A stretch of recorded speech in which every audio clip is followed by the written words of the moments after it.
네, 주요 사건 사고 김성수 변호사와 짚어보겠습니다. 어서 오십시오. 안녕하세요. 네, 자 저희가 앞서서 리포트로도 전해드렸는데 박대성 사건부터 짚어보도록 하겠습니다. 애초에 소주 4병을 마셔서 만취 상태였다라고 얘기를 했었는데 이게 지금 거짓인 정황이 드러나고 있어요. 예, 맞습니다. 박대성이 이 검거 당시에 이제 소주 4병을 마셔서 기억이 나지 않는다 이런 취지로 진술했다라고 보도가 됐었습니다. 네. 그런데 현재 지금 경찰이 가게를 압수수색했다고 하거든요. 그리고 압수수색 결과 이 4병이 테이블에 올려져 있던 건 맞지만 네. 2병은 전부 마신 것으로 보이고 나머지 2병은 마시지 않은 것으로 보이는 이 정황이 발견이 됐기 때문에 네. 이 부분 관련해서 어떠한 만취를 했다라고 이런 주치감경을 주장하고자 이런 조금 진술을 신빙할 수 없게 이렇게 한 것이 아니냐라는 의견이 나오고 있습니다.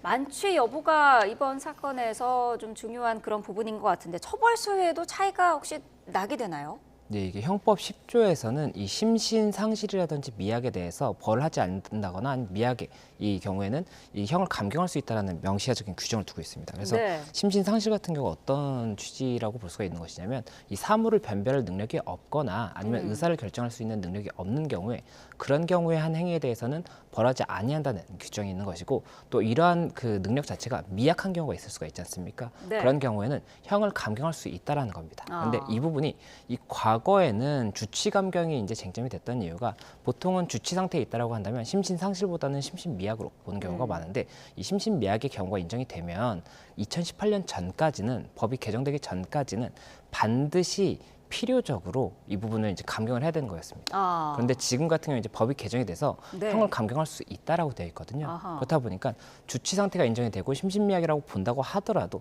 재판부에서 감경 여부는 결정을 할 수가 있기 때문에 이 부분이 쟁점이 될 수 있는지는 봐야 될 것으로 보이고 또 이게 이 살인죄에서 양형 기준이 있지 않습니까? 네. 이 양형 기준 표에 보면 이 하단에 그런 내용이 있습니다. 이 부분 관련해서 심신미약의 경우에는 감경 요소로 이제 검토를 할 수가 있는데 네. 이 감경 요소라고 하더라도 이 술을 마셨을 때 자신의 뭐 상태라든지 이런 것들을 봤을 때 어떠한 공격적인 성향의 행동을 할 수 있을 것이라고 볼 수 있는 상태였다고 한다면 감경 요소가 아니라고 보고 있거든요. 그렇다 보니까 그런 부분들에 대해서도 일단 정황을 파악을 해야겠지만 만약에 그런 부분이 있었다라고 한다면 이 주치 상태였다고 하더라도 감경 요소로도 포함이 되지 않을 수가 있기 때문에 네. 이 부분에 대해서는 또 사실관계가 조금 더 밝혀져야 될 것 같습니다. 그렇군요.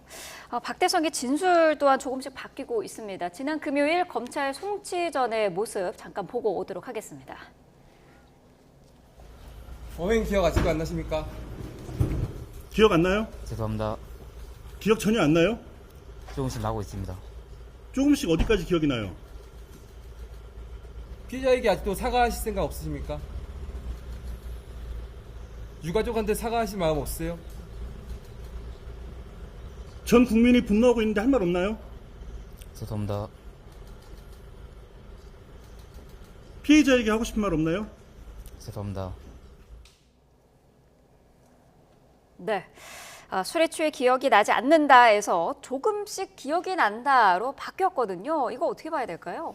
예, 지금 영상에서는 나오지 않았지만 이 검찰 송치 당시에 기억이 나나요? 라고 했더니 기억이 조금씩 나고 있습니다라고 이야기를 했습니다. 네. 그렇다 보니까 기존에 이제 보도됐던 이 사실관계 진술과 조금 달라진 부분이 있다고 볼 수가 있거든요. 그래서 이에 대해서 또 여러 가지 의견이 나오고 있는데 실제로 이 범행 당시에 이 직후에 조사를 받을 때는 기억을 하지 못하고 있다가 네. 이제 시간이 지나면서 일부 기억이 뭐 여러 가지 이제 CCTV 영상이라든지 이런 것들을 통해서 낯설 수가 있는 부분이 있을 수가 있는 것이고 네. 그렇지 않다라고 한다면 이게 전체적인 부분이 다 기억이 안 난다라고 하면 정말 CCTV라든지 이런 다른 증거에 의해서 이 형이 처벌이 될 수가 있는데 그것보다는 자신이 기억이 나는 부분이 있다라고 하고 자신에게 조금 유리한 부분의 진술을 하는 것이 나을 수도 있거든요. 그렇기 때문에 그런 전략적인 선택이 아니냐 이런 이야기도 나오다 보니까는 어떻게 볼 것인지는 이제 수사기관에서 그 신빙성을 좀 구분을 해야 되지 않을까 생각이 됩니다. 네. 박대성이 범행 전후로 여러 사람들과 접촉을 했는데 이 접촉한 사람들은 대화가 가능한 상태였다. 만취 상태가 아니었던 것 같다. 이렇게 얘기를 하고 있거든요. 어떻게 보시나요? 예, 이 범행 전후 3시간 동안 이 반경 2km 내에서 이 박대성이 지금 접촉한 것으로 보이는 사람들이 5번이나 있었다고 합니다. 네. 그런데 이 사람들이 대부분 이야기하는 것이 박대성이 술에 취한 상태는 맞지만 대화가 가능한 상태였다. 이렇게 이야기를 했었고 그리고 이 검거될 당시에 시민 한 분이 신고를 하고 이 박대성을 힘으로 누르고 잡고 있었다고 해요. 네. 그런데 이 시민의 이야기도 박대성이 본인을 발로 한 3번에서 5번 정도 찼던 것으로 기억을 하는데 그때 당시에 굉장히 정확하게 찼었기 때문에 본인이 생각하기에는 그게 만취 상태라고 보기 어려운 것이 아니냐 이런 이야기도 하고 있기 때문에 이런 부분이 수사기관에서도 만취 상태였는지 여부를 판단함에 있어서 좀 중요한 사실관계로 보지 않을까 생각이 됩니다. 네, 저희가 지금 CCTV 화면도 보여드리고 있습니다만 걷는 모습도 만취 상태면 좀 비틀비틀할 텐데 그런 모습도 전혀 보이지가 않고 있기 때문에 이런 CCTV 상의 모습도 증거로도 충분히 확인이 될 것 같습니다. 범행 전에 20분 전이었습니다. 경찰이 직접 이 박대성의 식당을 찾아가서 면담한 사실도 드러나는데 친형이 이제 극단적인 선택이 우려된다 이렇게 해서 신고를 했다고 해요. 예, 맞습니다. 이 범행 전후에 이제 사실관계를 파악해야 되기 때문에 여러 가지로 이제 사실관계를 파악하는 중이었는데 그 과정에서 이 박대성이 범행 20분 전에 경찰과 면담을 했던 사실이 밝혀지면서 그 이유가 이제 주목이 됐었습니다. 네. 근데 그 이유가 말씀하셨던 것처럼 박대성의 친형이 이 박대성이 극단적인 선택을 할 것 같다라고 경찰에 신고를 한 겁니다. 그래서 경찰이 출동을 해서 박대성의 가게에 가서 이 술을 마시고 있는 박대성과 이제 그 가게 인근에 나왔다고 하는데 그 박대성과 이야기를 했는데 이 이야기를 해보니까 박대성이 뭐 괜찮다라고 이야기를 하고 극단적 선택의 징후가 없었다는 겁니다. 네. 그래서 이제 철수를 했는데 그 이후에 20분 있다가 이렇게 사고가 발생을 하다 보니까 아무래도 이 부분 관련해서도 조금 여러 가지로 사실관계를 일단은 그 전체적인 부분을 볼 때 있어서 검토할 수 있는 부분이 아닌가 이런 이야기가 나옵니다. 네. 자, 이런 가운데 박대성의 범행이 계획 범행이라고 볼 만한 정황들도 상당히 드러나 있는 상태예요. 예, 일단 수사기관에서는 계획 범행으로 볼 수 있는 것이 아니냐라는 이야기를 지금 보고 있고 네. 일단 검토를 하고 있는 것으로 보이는데 그 근거가 일단은 박대성이 가게에서 흉기를 챙겨서 나갔지 않습니까? 네. 그리고 이 흉기를 들고 다닌 것이 아니라 허리춤에 조금 숨기는 듯한 그런 모습이 있었던 것으로 보입니다. 그리고 이 범행을 한 직후에 흉기를 또 버렸거든요. 그렇다 보니까 이런 부분들이 계획적으로 누군가를 공격하기 위해서 이 범행의 의지를 가지고 행동을 한 것이 아니냐 이렇게 보는 부분이 있는 것이고 네. 계획적 범행이라고 한다면 이 처벌의 수위에 있어서도 차이가 있을 수가 있기 때문에 그 부분 사실관계에 대해서도 수사기관이 밝혀서 이 부분까지도 재판에 일단은 게시를 하지 않을까 생각이 됩니다. 네. 범행 뒤에 웃는 모습이 CCTV에 찍혀서 많은 분들이 공분을 사기도 했는데 사이코패스가 의심된다는 그런 지적도 나왔어요. 아무래도 검사를 하게 되겠죠? 예, 아무래도 지금 현재 범행 자체도 일면식도 없는 이 피해자에게 이런 공격을 하는 부분도 그렇고 그리고 네. 지금 웃는 듯한 모습이 계속해서 이제 이야기가 나오고 있기 때문에 이 사이코패스 검사가 이루어질 것으로 보인다라는 이야기가 나오고 있고 네. 실제 수사기관에서도 아마 사이코패스 검사는 진행을 할 것으로 보이는 것이 이게 형을 선고할 때 이 전자발찌, 이 위치 추적 장치가 있지 않습니까? 네. 이 부분 부착을 해달라고 이제 신청을 같이 하게 되는데 이 부분 관련해서는 뭐 사이코패스라든지 재범의 위험성 이런 부분이 가만히 될 수가 있거든요. 네. 그렇다 보니까 이 검사도 이루어지지 않을까 조금 예상이 되고 있습니다. 박대성의 이 사건은 그러면 앞으로는 좀 어떤 부분들이 가장 큰 쟁점이 될까요? 예, 일단은 이 피해 결과가 발생한 것은 명백하기 때문에 네. 이 살인의 죄 중에서 어느 유형에 해당하는지 그리고 그 유형에 해당할 경우에 감경 요소라든지 가중 요소가 있는지 이 부분이 쟁점이 될 겁니다. 그래서 네. 이 양형 기준을 설명을 드리면 일단 살인죄는 5가지로 유형을 나눕니다. 그래서 참작할 동기가 있는 참작 동기 살인, 그리고 보통 동기 살인, 그리고 비난 동기 살인, 그리고 중대 범죄가 이제 결합된 살인, 그리고 극단적 인명 경시 살인 이렇게 5가지로 나눌 수가 있는데 네. 이 비난 동기 살인 같은 경우에 이 유형의 설명을 보면 이 불특정 다수를 공격하려는 이 무차별적인 그런 살인의 발로로 한 명을 살해한 경우가 이 비난 동기 살인에 해당한다라고 유형의 정의를 명시하고 있거든요. 네. 그렇다 보니까는 아무래도 비난 동기 살인으로 갈 가능성이 높지 않느냐라는 조금 추측이 나오고 있는 상황이고 네. 그럼 비난 동기 살인 같은 경우에는 일반적으로는 15년에서 20년이고 감경 사유가 있는 경우에는 10년에서 16년, 가중 사유가 있는 경우에는 18년 또는 무기까지도 가능한 부분이 있습니다. 그렇기 때문에 이 가중 사유 같은 경우에는 계획적 범행 같은 경우가 가중 사유가 될 수가 있는 것이고 감경 사유 같은 경우에는 뭐 진지한 반성이라든지 그 심신미약 이런 부분이 이제 쟁점이 될 수가 있기 때문에 이런 부분에 대해서 이 요소가 있는지 사실관계가 결국에는 다퉈질 수가 있는 것이고 사실관계에 따라서 재판부가 판단하지 않을까 생각이 됩니다. 네. 지켜봐야 될 것 같습니다. 다음 사건으로 좀 넘어가 보도록 하겠습니다. 마찬가지로 굉장히 끔찍한 사건이었는데 치킨집에서 일하던 지적장애 직원이 심각한 학대를 당하는 일이 발생을 했는데요. 치킨집을 운영하던 형제가 가해자였더라고요. 어떤 사건인가요? 예, 이 사건은 이제 2022년 7월부터 2022년 11월 정도까지 이제 발생했던 사건으로 보입니다. 네. 그래서 강원에서 이 음식점을 운영하는 형제가 이 종업원으로 이제 취직을 한 주방 보조 종업원으로 취직을 한 이 지적 장애가 있는 이 피해자에 대해서 굉장히 여러 가지 가해 행위를 했는데 네. 그 가해 행위를 예시를 들어드리면 이제 26cm 길이의 이 스패너로 이 신체 부위를 이제 좀 가격을 해서 굉장히 조금 크게 상해를 입히기도 하고 또 망치로도 가격을 했습니다. 그래서 뭐 네. 전치 6주에 피해를 입히기도 했었습니다. 그리고 또 이 도망을 갔다, 이 식당에서 도망을 갔다라는 이유로 이 피해자에 대해서 이 뜨거운 물을 이제 팔 쪽에다 붓거나 또 아니면 뜨거운 이런 그 용기 같은 것으로 지지는 그런 행위를 해서 또 네. 전치 3주에 2도 화상을 입혔다고 하거든요. 그래서 이와 관련해서 여러 가지 죄명으로 이 행위들이 굉장히 많기 때문에 하나하나의 죄명이 다 이제 붙습니다. 그래서 네. 여러 가지 죄명으로 일단은 재판에 이제 이루어졌고 네. 현재 이 형제 같은 경우에 한 명의 형제는 징역 4년 그리고 또 다른 형제는 징역 1년에 실형이 선고가 돼서 법정 구속이 된 상태고 이 당시에 이 형제들이 다른 종업원에 대해서도 이 피해자에 대해서 이러한 좀 상해를 입히는 그런 행위를 이제 교사를 했던 것 같습니다. 그래서 이 종업원 같은 경우에도 이 교사와 또 그리고 또 별도의 상해가 있는지는 아직 봐야겠지만 이 특수상해 혐의로 이 집행유예가 징역 1년에 집행유예가 선고됐다는 그런 소식입니다. 보니까 지금 가해자들이 혐의만 지금 5개가 넘더라고요. 말씀하신 뭐 특수상해 뭐 이런 부분은 있는데 설명을 좀 해주시죠. 예, 이 특수상해 같은 경우에는 이 특수가 붙는다는 것은 위험한 물건이라든지 아니면 공동으로 상해 행위를 했다라고 볼 수가 있는 겁니다. 그러니까 보통의 상해보다 훨씬 더 위험하고 네. 중하게 볼 수가 있는 것인데 특수상해 같은 경우가 아무래도 말씀드렸던 것처럼 뭐 굉장히 위험한 물건으로 이제 가격을 해서 전치 몇 주 이상의 이런 부상을 입힌 경우도 있었고 그리고 또 이제 뜨거운 물을 부어서도 전치 뭐 몇 주 이상의 화상을 입게 하는 그런 부분이 있었지 않습니까? 네. 그래서 이런 부분 때문에 특수상해가 붙은 것으로 보이고 이 특수상해 교사 같은 경우에는 특수상해를 하도록 누군가를 시킨 겁니다.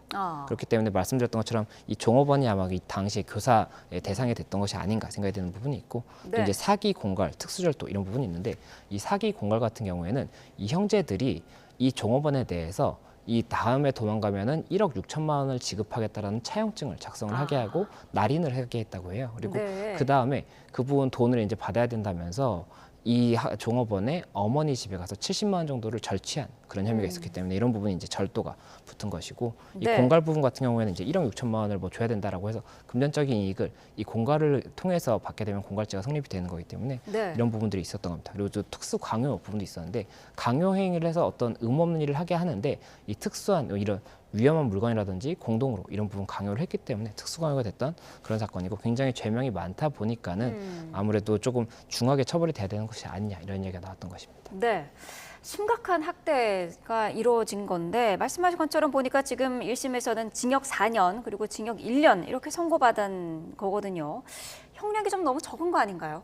예, 아무래도 이 피해자가 피해 기간도 굉장히 길었고 굉장히 여러 차례 이제 범행의 대상이 됐지 않습니까? 네. 그렇다 보니까 피해자가 입은 피해에 비해서 이 선고 양이 적은 것이 아니냐 이런 의견이 나오는 것 같습니다. 그런데 이게 저희 형법이 계속해서 이런 이제 쟁점이 되는 것이 피해자가 얻은 이 피해에 대해서 피해자가 입은 피해보다 훨씬 이 가해자들이 받게 되는 이런 선고량이 적은 것이 아니냐는 이야기가 나오는 것이고 네. 이게 특히나 여러 건의 범죄를 저질렀을 때 이런 사례가 더 이제 조금 많이 차이가 나게 되는 것이 우리 형법이 병과주의가 아니라 이게 가중주의를 채택을 하고 있습니다. 그래서 이 가중주의는 어떤 것이냐면 뭐 징역형 같은 경우에 이 동종의 형이 선고가 될 것이 있다라고 한다면 지금 같은 경우에는 뭐 특수상해라든지 특수강요 이런 것들이 다 한 건 한 건의 행위에 대해서 한 건 한 건의 죄가 붙은 거거든요. 네. 그러면 한 건 한 건 만약에 처벌이 됐다라고 한다면 뭐 여기 징역 6개월, 징역 6개월 뭐 이렇게 해서 다 쌓이면 징역 4년보다 높을 수가 있는 것인데 그렇게 판단을 하는 것이 아니라 이 가장 중한 죄를 기준으로 해서 다른 죄가 있으면 이 가장 중한 죄의 곱하기 2분의 1까지만 가중을 할 수가 있는 겁니다. 그렇다 보니까는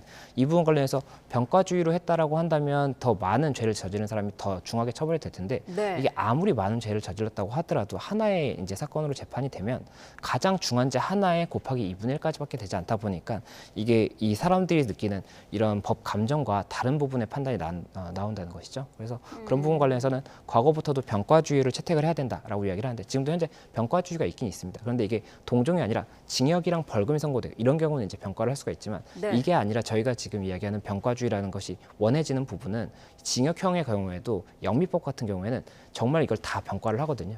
이게 다 쌓아가지고 징역이 굉장히 높게 나오는 그런 부분이 있기 때문에 네. 이런 부분에 대해서 좀 현실화가 필요한 것이 아니냐라는 이야기가 있는 것 같습니다. 아무래도 양쪽에서 항소를 할 것으로 보이는데 어떻게 전망할 수 있을까요? 예, 일단은 뭐 검찰에서도 구형량보다 적게 나온 부분이 있다라고 한다면 그 부분 관련해서 최대한 법원에다가 이제 그 부분을 더 강조를 해서 조금 더 중하게 처벌이 이루어져야 된다라고 강조를 하지 않을까 생각이 되고 네. 또 이제 이 피고인들 측에서는 만약에 사실관계가 자신이 한 것과 다른 부분이 있다라고 한다면 그 부분을 최대한 입증을 해서 일부라도 무죄를 받기 위해서 조금 노력을 하지 않을까 생각이 됩니다. 네, 알겠습니다. 자, 마지막 사건 짚어보도록 하겠습니다. 지난달에 숙소를 이탈을 해서 잠적했던 필리핀 가사관리사 2명, 부산에서 붙잡혔는데 숙박업소에 불법 취업을 했더라고요. 예, 맞습니다. 이 부산에서 붙잡혔고 이제 숙박업소에서 그 관리를 하는 그런 업무를 했던 것으로 보입니다. 그래서 네. 이 부분 관련해서 일단은 원래 25일까지 복귀를 하면은 이 부분 책임을 묻지 않고 다시 이제 기존의 가사관리사 업무를 할 수 있도록 하겠다라고 했는데 네. 25일이 지난 이후에 이렇게 좀 검거가 되다 보니까는 결국에는 이 강제 퇴거가 이루어지지 않을까 생각이 되는 부분이 있고 그 부분 관련 일단 출입국관리법에 이제 강제 퇴거에 대한 대상자 명시가 있거든요. 그래서 네. 그 부분에 대한 검토가 이루어지지 않을까 생각이 됩니다.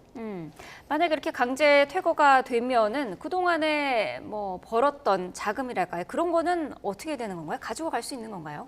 예, 그 부분 관련해서 만약이라도 뭐 그런 금전에 대해서 몰수하는 규정이 있다거나 네. 한다면은 그 부분 몰수가 가능할 수가 있겠지만 어. 제가 그 출입국관리법을 봤을 때는 그 부분 벌어들인 돈에 대한 몰수 규정은 별도로 없었던 것으로 보입니다. 네. 그렇기 때문에 아마 그 부분 돈에 대해서는 가지고 갈 수 있을 것으로 보이는데 이 강제 퇴거를 당하면 이 퇴거와 관련한 비용의 일부를 아마 부담을 해야 되는 부분이 있기 때문에 그런 부분 비용 부담에 있어서 어느 정도 조금 감해지는 부분이 있지 않을까 생각이 됩니다. 불법 취업에 이 브로커의 접근이 있었던 것으로 추정이 되고 있는데 이 부분에 대한 조사도 이루어지겠죠? 예, 이 브로커 같은 경우도 이게 이 출입국관리법 94조에 보면 이 어떠한 이 조건부로 들어온 거라고 볼 수가 있는 거지 않습니까? 네. 이게 어떠한 업무를 하는 것을 기준으로 해서 비자가 발급이 된 것인데 그 만약이라도 내가 이 업무 말고 다른 것을 하려고 한다라고 한다면 이 부분 신고를 하고 변경 허가를 받아야 됩니다. 네. 근데 변경 허가를 받지 않은 사람에 대해서 이렇게 알선을 하거나 이런 소개를 하는 그런 행위 자체도 처벌을 하는 규정이 따로 두고 있기 때문에 결국 이런 브로커에 대해서도 형사처벌 규정이 있어서 아마 수사기관에서 수사를 나가지 않을까 생각이 됩니다. 네.